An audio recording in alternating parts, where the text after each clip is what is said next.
Welcome to It's About Time, and thank you for watching us. When we think of the 19th century, images of vast industrial cities, grand mansions, and elegant architecture often come to mind. But hidden behind the grandeur were millions of poor families who had no access to architects, no steady wages to pay builders, and often no choice but to construct their own homes with whatever materials they could find.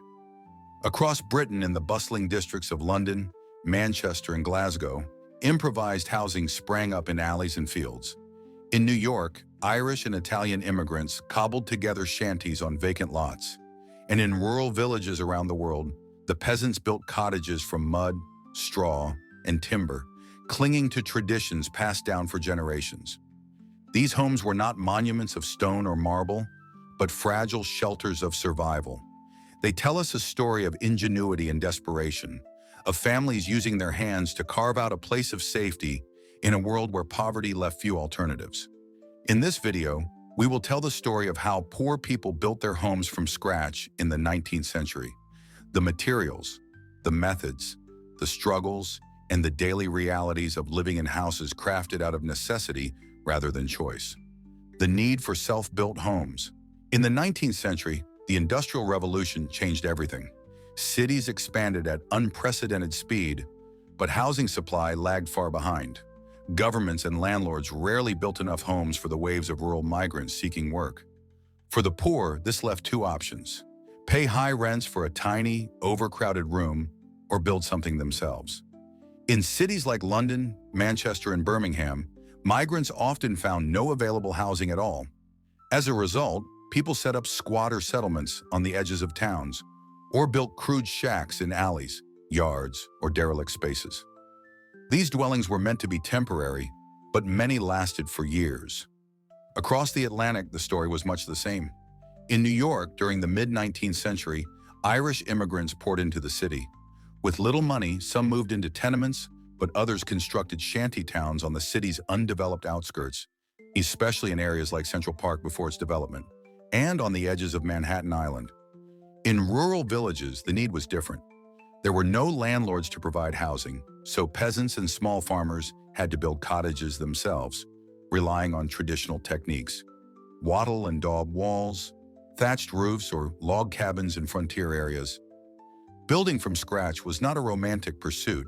It was an act of survival, a response to poverty, and often a reminder of the fragility of life in the 19th century.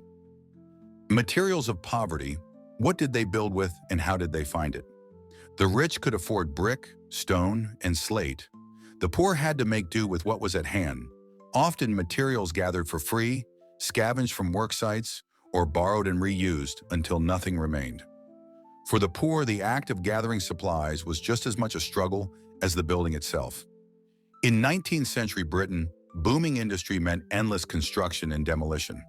Poor families in London, Manchester, or Glasgow often scavenged from these sites. Broken bricks left in piles were carted away in hand barrows. Pieces too small for sale could still form the foundations of a shack. Timber was collected from discarded shipping crates, market stalls, or even driftwood from rivers and docks. Children played an important role in this scavenging. They picked nails from old timbers, sometimes straightening bent ones with stones. Mothers might collect rags or old sacks to patch roofs or cover windows. Scavenging was dangerous. Trespassing on building sites could lead to arrest, and accidents were common. Yet without these scraps, there was no home.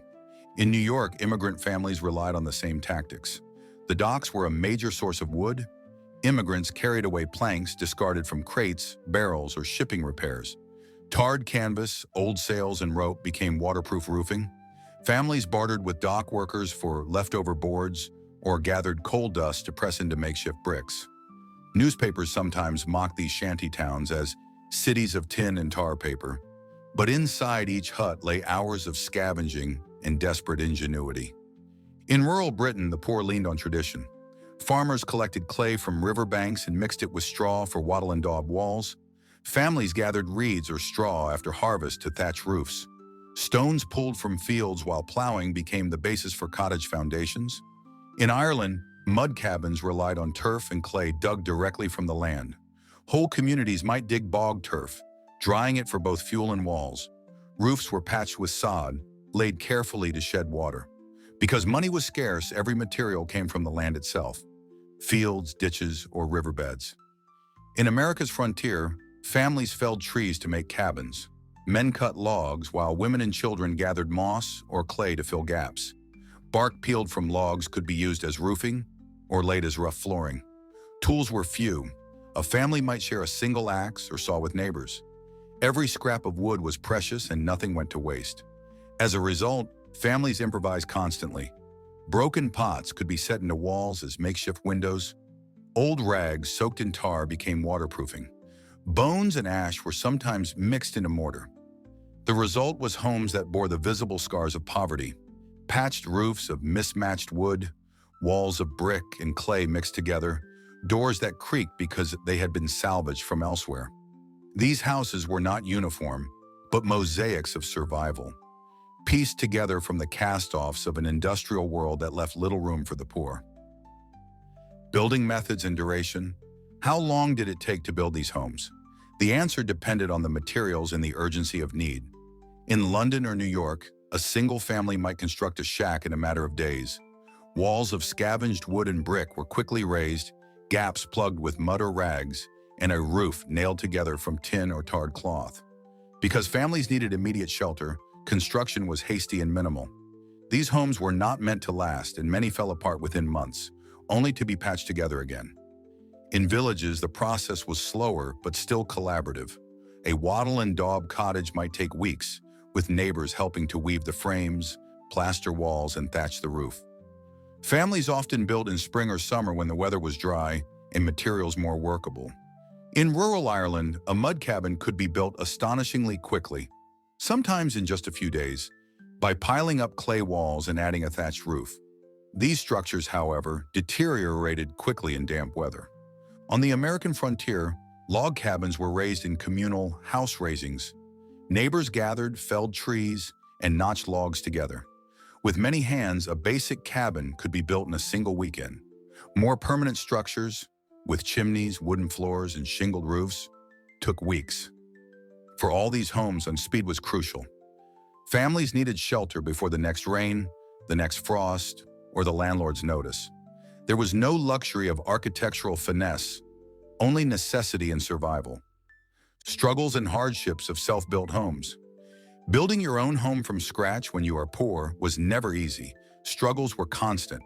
Money, even basic supplies like nails, rope, or tools were expensive. Many families went without, tying structures with twine or using stones to weigh down roofs. Durability. Improvised materials meant homes were fragile. Roofs leaked, walls cracked, and vermin nested inside. In New York's shanty towns, fires were frequent, spreading rapidly through wooden huts.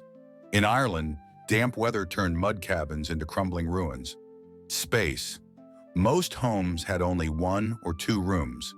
Families of 6, 8, or even 10 might share a single smoky room, sleeping on straw or directly on earthen floors. Health. Poor ventilation and damp conditions made disease rampant. In Britain, reformers often described cottages unfit for human habitation. In American log cabins, smoke from open hearths filled the air, blackening walls and lungs alike. Legal struggles. Squatters in cities faced eviction at any time. In New York, shanty towns were periodically demolished by authorities, forcing families to rebuild again and again. In Britain, rural tenants might be evicted by landlords for failing to pay rent, losing not only their home but the work they had invested. A global picture. While Britain and New York give us clear examples, the story of self-built homes stretched across the globe. In India, poor peasants built huts of mud and bamboo with thatched roofs. In China, rural families constructed simple earth houses or wooden shacks, often clustered in the village compounds. In Latin America, sun-dried bricks of clay became the mainstay of peasant housing, offering slightly more durability. Everywhere, the poor relied on local materials: mud, timber, reeds, stone, combined with long hours of labor. These homes were often temporary, yet they carried cultural traditions and reflected a shared global experience of poverty and ingenuity, painting the picture for the next generation. Imagine how far we have come from the 1800s to the present day. However, don't you feel like we are going back in time, given the new housing cost in our century? Thank you for watching. Please leave a comment for feedback and press subscribe to support the channel so we can uncover more captivating stories and facts from the past. It's about time.